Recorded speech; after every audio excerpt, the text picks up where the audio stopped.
សួស្តីខ្ញុំចង់បង្ហាញនេះគឺជា classic surgical guide classic surgical guide បានន័យថាguide ប្រភេទបុរាណណាមិនមែនវាទំនើបអីទេជាប្រភេទ guide ជាប្រភេទបុរាណអានេះគឺយើងដៅគោដៅហ្នឹងគឺយើងដៅវាអញ្ចឹងដៅ sample ដៅ sample ហើយបានយើងចាប់ដើម check មើល 3D តើកន្លែងដែលយើងចង់បានហ្នឹងគឺវាអាចទទួលយកបានតាមទំហំឆ្អឹងឬក៏កម្រាស់ឆ្អឹងគឺយើងអាចទទួលយកបានអត់អញ្ចឹងណា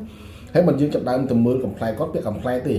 មើលកំ pl ែតគាត់ទៅតើគាត់អាញឹមឬក៏ធ្មេញហ្នឹងគឺគេធ្វើស្អាតហើយនៅអញ្ចឹងណាដល់ពេលយើងមើលទៅគឺស្អាតសមរម្យហើយអញ្ចឹងយើងក៏សម្រាប់ថាយើងយកទីតាំងហើយនឹងកម្ពស់កម្ពស់ឬក៏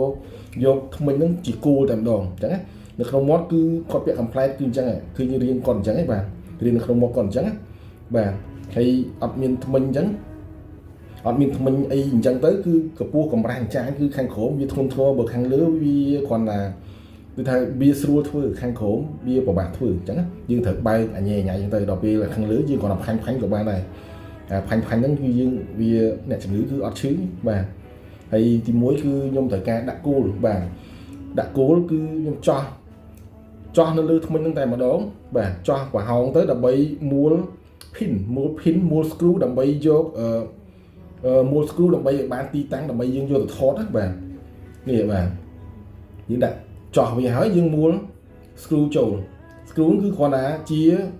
សម្រាប់ឲ្យយើងថតទៅវាឆ្លុះអូប៉ាក់បាទ opacity បាទដល់ពេលហើយយើងបាននៅក្នុងមាត់គឺចេញមករៀងអញ្ចឹងរៀងបាទរៀងខំទៅវាទឹះគ្នាអញ្ចឹងទៅតែបាទដល់ពេលហើយបានយើងនាំគាត់យកទៅថត X-ray ម្ដងទៀតថតបានម្ដងទៀតតើទីតាំងដែលយើងដាក់គោលហ្នឹងគឺវាអាចត្រូវអាចមានកម្រាស់ឬអាចមានទំហំត្រូវដែលអ្វីដែលយើងចង់បានអត់ដល់ពេលខ្ញុំថាចង់បានគឺប៉ុណ្្នឹងហើយបើខ្ញុំចាប់ដើមដក pin ចេញវិញហើយខ្ញុំបរិចបាទខ្ញុំបរិច screw ហ្នឹងបាទព្រោះកន្លែងដាក់ screw ហ្នឹងវាទូចទៅហើយខ្ញុំបរិចវាទំហំឲ្យធំដើម្បីដាក់ pilot reel ចូលណាបាទដើម្បីអាចយើងដាក់ pilot reel ចោះបានបាទនេះគឺ pilot reel ដែលយើងចោះយកទីតាំង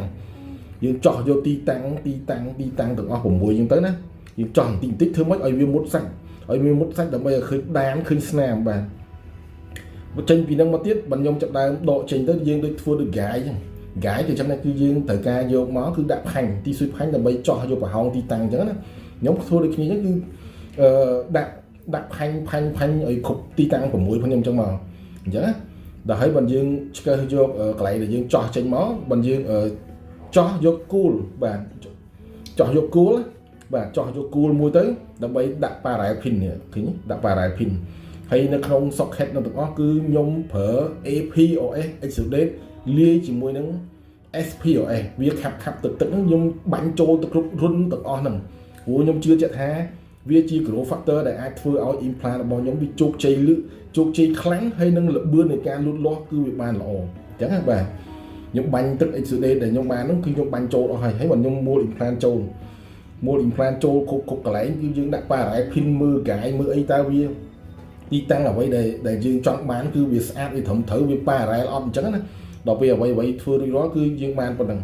គឺ precise បាទ precise location បាទអ្វីធ្វើ guide គឺដើម្បីឲ្យបាន location ដែលល្អបំផុតមិនមែនបានថាយក guide ជាគោលហើយដើម្បីរកកន្លែងដែលមានឆ្អឹងទេអានេះយើងរកកន្លែងដែលមានទីតាំងដែលល្អបំផុតដើម្បីឲ្យដាក់ទៅគឺវាស្អាតដែលវាមុំដែលវា standard ថាទំហំហើយនឹងប្រវែងពីមួយទៅមួយគឺវាល្អវា standard អញ្ចឹងណាបាទតែប៉ុណ្ណឹងគឺរួចរាល់អូខេអរគុណបាទ